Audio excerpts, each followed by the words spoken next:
Investigators say they are pouring through new evidence now after the arrest of a man suspected of being a serial killer in New York.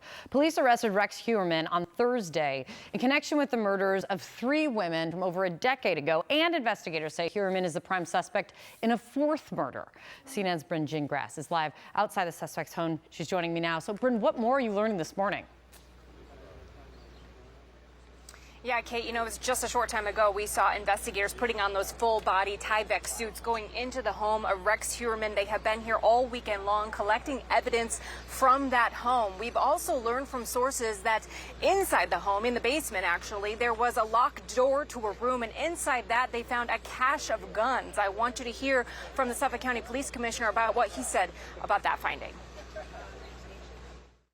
It's over 200 guns. He had an arsenal in a vault that he had downstairs. So it's concerning regarding the guns being registered or illegal or not. That's something that we're still taking a look at. But if anytime somebody has that type of arsenal, we have some concerns.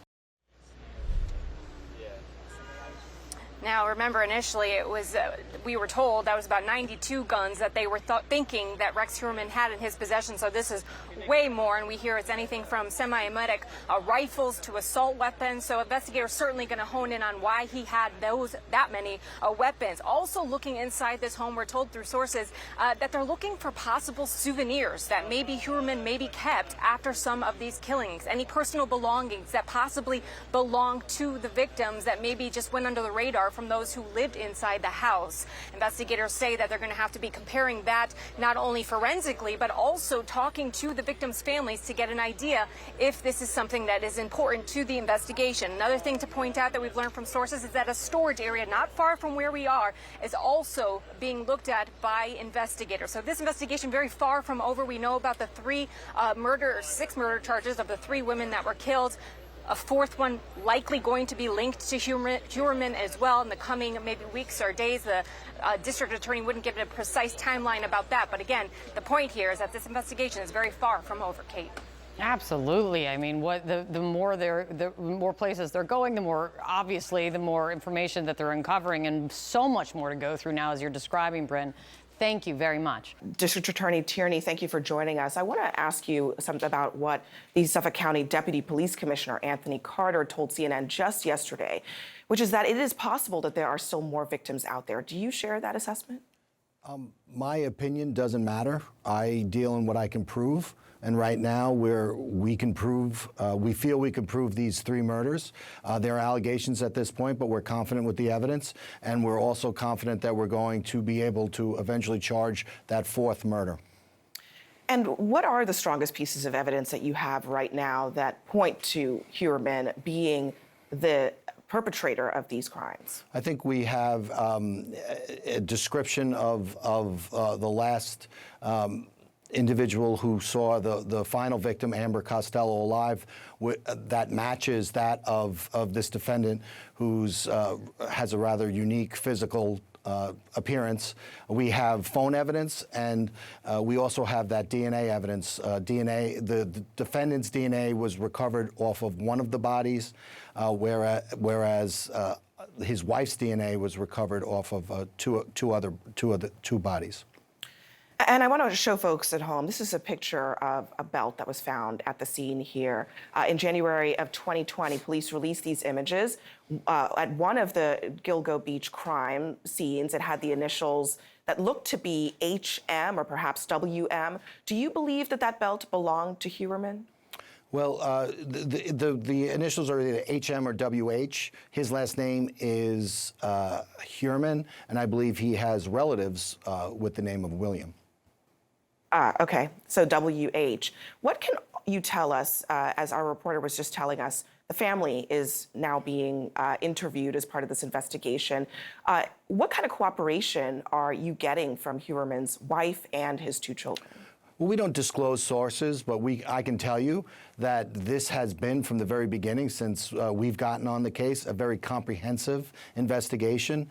And we're going to look at every single source of evidence, whether that's a human source or electronic or molecular or whatever.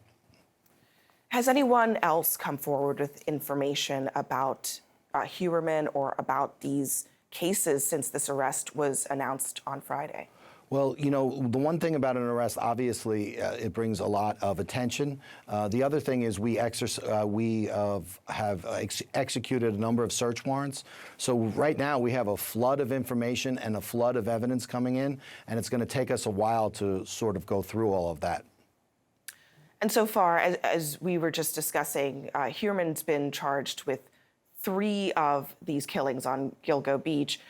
When do you think you'll have enough evidence to go forward with actually charging him with that 4th killing? We're going to continue to work through the grand jury process as we've been doing. You know, we arrested him last Thursday out of concern for both the integrity of our investigation as well as the safety of the community.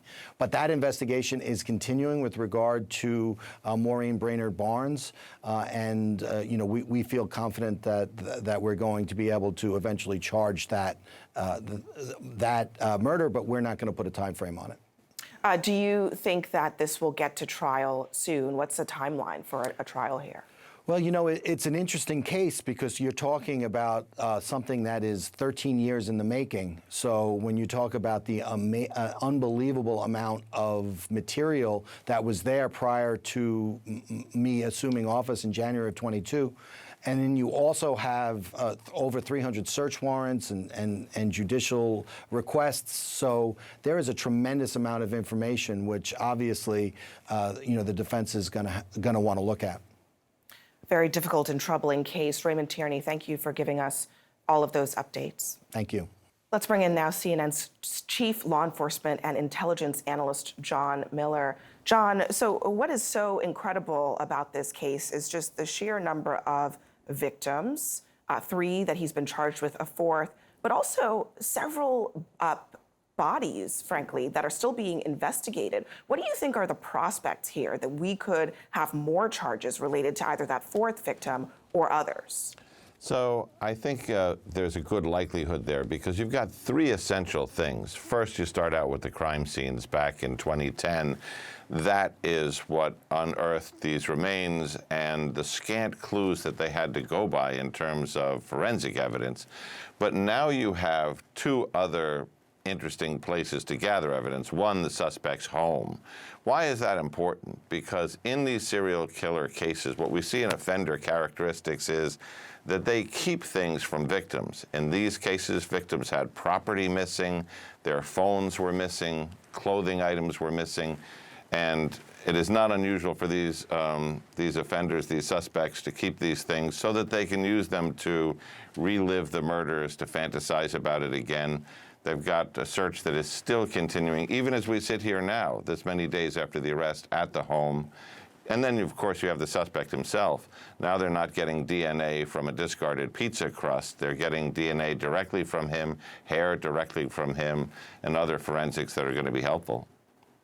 John, can you take us behind the scenes? I mean, the idea of this all coming together, finally, this had been kind of a case that had gone cold. This has taken years and years to actually get to this point. What happened? What changed? So when Rodney Harrison became police commissioner of the Suffolk County Police in 2021, he did something very unusual. Without knowing the outcome, he vowed that we were going to solve this case. He was coming from the NYPD as chief of detectives, and he basically assembled a task force. The Suffolk County Police Department had kind of gone this alone in large measure, worried about other agencies, leaks about the investigation, people taking over the case. But he brought in the FBI's CAST team. They do the telephone work. They're amazing. He brought in the Suffolk County Sheriff, and they brought in Rich Zacharies, who was another former NYPD person who was experienced with putting together extraordinarily complex cases out of mountains of digital evidence. They brought in, of course, the experienced detectives from Suffolk County Homicide who knew the case the best, but also a state police investigator who was extraordinarily determined and was actually the individual who broke that clue that connected the green pickup truck to the suspect. So what he really did was he took his oft-said statement, which is, you know, teamwork makes the dream work, and he said, we're going to build out beyond this department, bring in the best and the brightest technology and science, and we're going to get this thing done. It's a remarkable breakthrough. John Miller, thank you very much for reporting.